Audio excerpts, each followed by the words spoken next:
La foi est l'obéissance à la parole de Dieu. La foi n'a rien à voir avec la psychologie.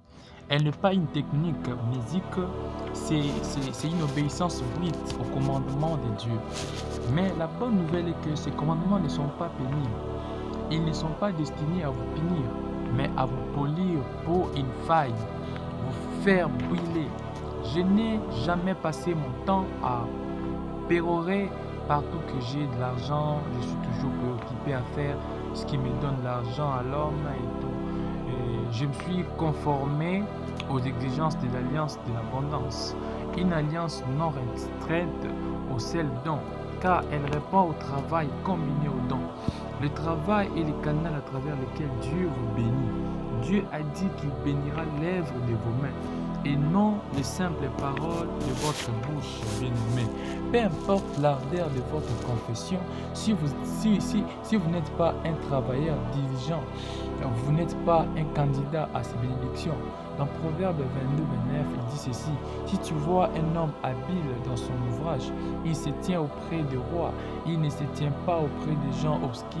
Si vous trouvez un homme diligent dans ses affaires, un homme qui donne son meilleur dans sa mission, un tel homme se tiendra devant du roi et non de simples hommes.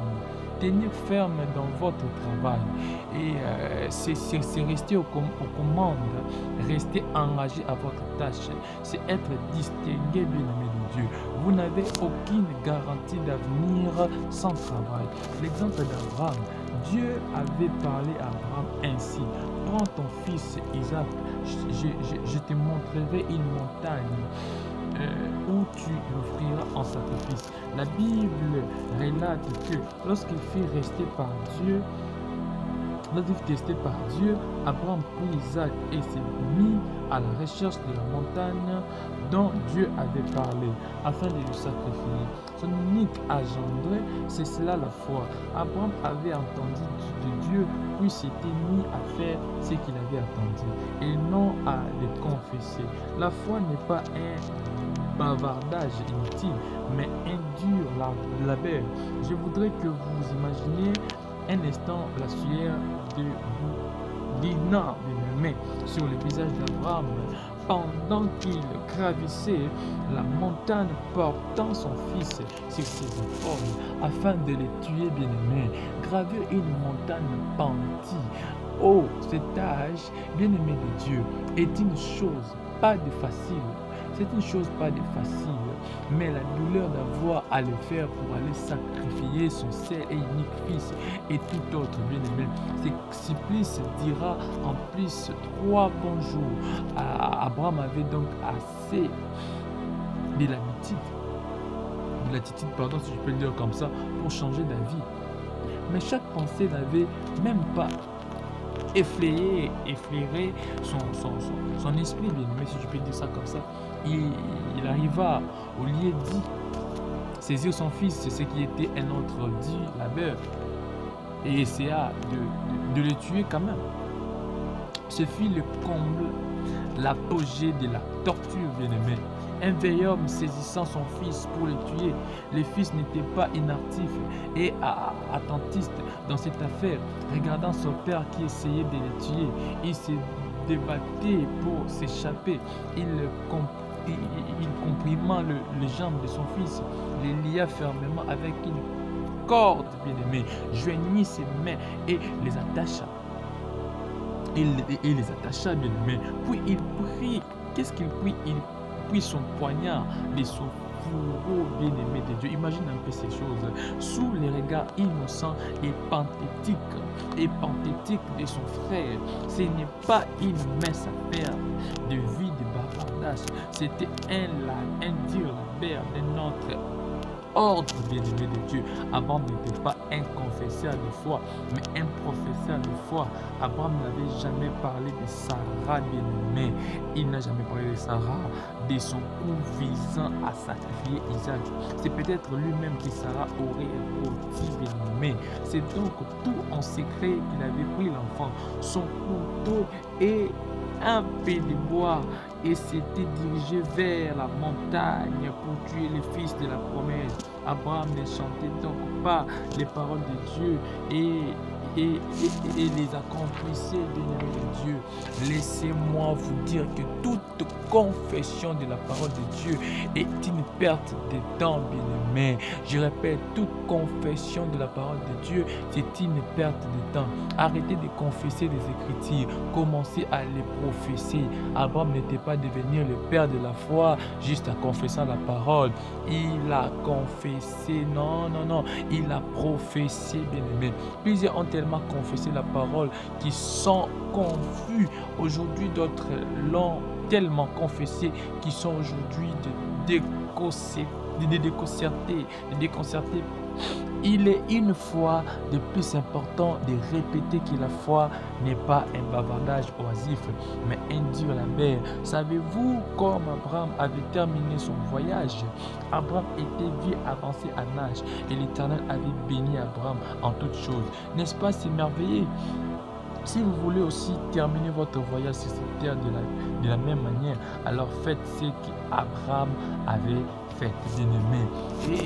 Et un autre point, c'est aussi accepter vos responsabilités. L'obéissance détruira toute opposition satanique dans vos affaires, bien-aimés. Mais, pour que cette victoire soit établie, votre obéissance à la parole de Dieu doit être certaine. Il existe des pensées que vous ne devez pas avoir. De même, il existe des paroles que vous ne devez jamais prononcer pour que votre glorieuse destinée soit mise en place. Vous devez donc accepter cette discipline de la foi. Je savais que nous étions partis pour avoir une très grande église, pour que le Seigneur m'avait dit vous allez construire tout, parce que après la mort de mon père, il y a plusieurs choses ici qui se sont faites et tout. Mais depuis là, je me suis engagé à ne prêcher rien d'autre que la parole. Aujourd'hui, nous avons dans ces ministères de grands hommes et des femmes, bien-aimés, des grands hommes et des femmes. Je peux me limiter par là. Je crois qu'on aura à parler vraiment de ça. Mais ce que je peux ajouter, c'est quoi? La responsabilité est ce qui permet l'accomplissement de la foi. Prenez vos responsabilités dans vos marches avec Dieu. Enoch marcha avec Dieu, puis ne fit plus parce que Dieu l'avait pris, et Enoch paya le prix de la responsabilité pour marcher avec Dieu. À la fin, il fit dire de lui que ses voies avaient plu à Dieu. Quand vous marcherez avec l'Éternel, vous lui plairez, et quand vous lui plaisez, bien aimé, il fait que vos ennemis soient en paix avec vous. Que Dieu vous demande-t-il de faire? Oh, d'accepter vos responsabilités. Faites-les, car vous entrerez ainsi dans la phase suivante de gloire que Dieu en a réservé pour vous, bien-aimés. Réjouissez-vous et soyez dans l'allégresse.